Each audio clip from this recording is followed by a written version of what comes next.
Hello everyone, welcome to all in GDC nursing. आज हम लोग नर्सिंग में एक बहुत इंपॉर्टेंट टॉपिक को डिस्कस करेंगे जो बेसिकली दो कैविटीज को एक जगह कंजुगेट करने में हेल्प करता है। या तो हम सिंपली कहें कि अगर कहीं इंजरी हो गई है, कहीं कोई कट लग गया है और स्किन्स को हमें रिपेयर करना है, तो उस केसेस में हम क्या करते हैं, सूचर यूज करते हैं। और उसी सूचर्स को हम क्या करेंगे, आज वाली इस वीडियोज में डिस्कस करेंगे। यानी अगर मान कर चले, जिसको हम हिंदी में कहें तो टांके की बात करते हैं कि अगर टांके लगाने हैं सर किसी को, तो टांके लगाने वाले जो उसमें थ्रेड आते हैं, जो रेसे आते हैं, वो कितने टाइप्स के होते हैं, उनकी प्रॉपर्टीज क्या है, क्या क्या फीचर्स हैं, उन सारे पॉइंट्स को आज वाली वीडियोस में हम इन शॉर्ट में बहुत अच्छे से डिस्कस करेंगे। ठीक है, तो बेसिकली सूचर, जैसा कि मैंने आपको बताया कि बेसिकली ये टांके लगाने में यूज होते हैं।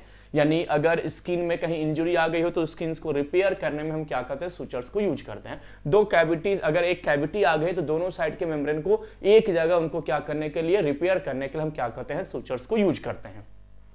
बेसिकली सूचर जो होते हैं स्टूडेंट, वो टू टाइप्स के होते हैं। फर्स्ट आपका है जी एब्जॉर्बेबल सूचर एंड सेकंड है नॉन एब्जॉर्बेबल। नाम में ही क्लियर है, एब्जॉर्बेबल सूचर वो सूचर होंगे जिनको आपको यूज करने के बाद दोबारा उसको कट लगाने के लिए आपको जरूरत नहीं होगी। मतलब कभी कभी आपने देखा होगा कि किसी को इंजरी हुआ, मेजर इंजरी, तो उनको सूचर लगाए जाते हैं, टांके लगाए जाते हैं। उसके बाद डॉक्टर के पास वो वापस से जाते हैं कि इस टांके को हमें खुलवाना है, यानी उसको क्या करना है जी, दोबारा से हटाना है।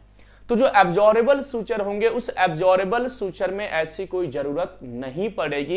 एब्जॉर्बेबल सूचर जो है वो खुद ब खुद क्या हो जाएगा, उसमें अवशोषित हो जाएगा, यानी स्किन में वो घुल जाएगा। आपको उसको दोबारा डॉक्टर के पास जाकर के आपको उसको रिमूव करने की जरूरत नहीं होती है। यानी उस सूचर को हम क्या कहते हैं, एब्जॉर्बेबल कहते हैं। नॉन एब्जॉर्बेबल यानी जिसको आपको क्या करना है, आने वाले टाइम में दोबारा जब भी आपका घाव सूख जाएगा, स्किन रिपेयर हो जाएगा, तो उस केसेस में आपको फिर से, यानी कि आप बीइंग अ नर्स, आप इन चीजों को, आपको इन्फॉर्मेशन को आपको पता होना चाहिए कि नॉन एब्जॉर्बेबल अगर आपने सूचर लगाया है उस कंडीशन में, तो उस पेशेंट को आपको दोबारा बुलाना है और उसके बाद उस सूचर को क्या करना है, रिमूव करना है। ठीक है, तो एब्जॉर्बेबल का सिंपली है, it refer to a type of surgical स्विच that is design to be absorbed by the body over time. यानी एक टाइम के बाद बॉडी यानी स्किन में वो घुल जाएगा, ये घुलनशील है, एब्जॉर्ब हो जाएगा। और non absorbable it refer to a type of surgical stitch that does not get absorb by the body and must be removed after the wound is heeled.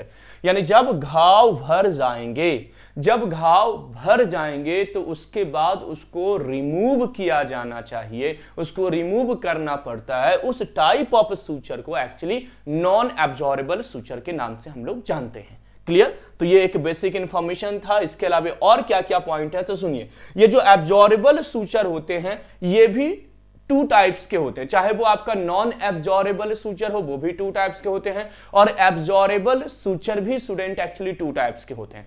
पहले तो मैंने आपको क्या बताया कि सूचर टू टाइप्स का होता है, एक होता है एब्जॉर्बेबल और एक होता है नॉन एब्जॉर्बेबल। एब्जॉर्बेबल मतलब जिसको आपको रिमूव कराने की जरूरत नहीं होती है, वो खुद ब खुद आपके स्किन में क्या हो जाते हैं, वो अब्जॉर्ब हो जाते हैं, घुल जाते हैं। और नॉन एब्जॉर्बेबल जिसको आपको क्या करना है, तो सर आप आने वाले टाइम में उसको रिमूव किया जाना पड़ेगा, रिमूव करना पड़ेगा जब हमारा घाव भर जाएंगे। क्लियर?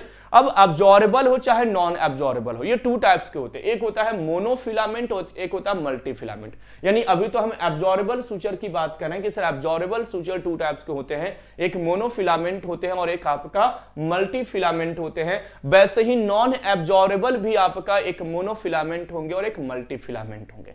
अब यहां पर नाम से क्लियर है, मोनो का मतलब क्या होता है स्टूडेंट, वन, और फिलामेंट मतलब थ्रेड लाइक ऑर्गेनाइजेशन। यानी अगर आप जो टांके में थ्रेड यूज कर रहे हो स्टिचिंग के लिए, तो वो थ्रेड अगर एक फिलामेंट यानी सिंगल फिलामेंट का बना है, एक थ्रेड का बना हुआ, एक रस्सी का बना हुआ, मतलब जो भी आप धागा कह सकते हो उसका बना हुआ है, तो सर वो एक्चुअली क्या कहलाएगा, मोनोफिलामेंट कहलाएगा।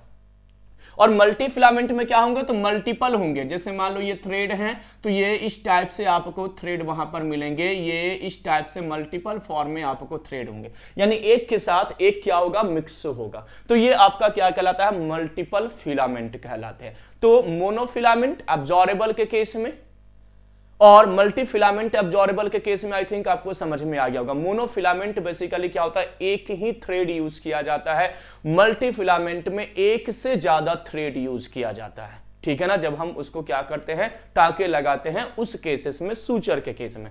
अब आते हैं सर मोनोफिलामेंट का मतलब क्या है, तो इट इज नोन एज मोनोब्रिडेड। अच्छा हाँ, ये भी याद रखेगा, मोनोफिलामेंट को हम मोनोब्रिडेड के नाम से जानते हैं और मल्टीफिलामेंट को मल्टीब्रिडेड के नाम से जानते हैं। क्लियर, यानी monofilament can be also known as monobraided और multifilament can be also known as multibraided. Second point, less chance of infection, ये बहुत इंपॉर्टेंट है। देखिए, अगर आप सिंगल थ्रेड यूज करेंगे यानी मोनोफिलामेंट अगर आप यूज कर रहे हैं तो इन्फेक्शन के चांसेस बहुत कम है। क्यों कम है, क्योंकि इस पे कोई भी कंपोनेंट या कोई भी माइक्रोब्स जो हैं वो यहां पर ग्रोथ नहीं करेंगे, ये अकेले है, इसमें कोई गैप नहीं है। लेकिन जब मैं इस थ्रेड की बात करूंगा ना, तो यहां पर सर माइक्रोब्स ग्रोथ होने के चांसेस बने रहेंगे, क्योंकि यहां पर गैप प्रेजेंट है, और गैप प्रेजेंट है तो यहां पर क्या होगा, माइक्रोब्स ग्रोथ करेंगे, और माइक्रो ऑर्गेनिज्म अगर ग्रोथ करेगा तो सर यहां पर इंफेक्शन के चांसेस हाई रहेंगे, क्योंकि वहां पर गैप प्रेजेंट है। ठीक है ना, तो सिंपली याद रखेगा, मोनोफिलामेंट में आपका इंफेक्शंस के चांसेस लो रहते हैं, कम रहते हैं as compare to multifilament. Clear, next आता है तो यहां पर लिखा है जी less chance of infection because single thread is used, वहां पर क्या जी मल्टीपल थ्रेड आर यूज्ड।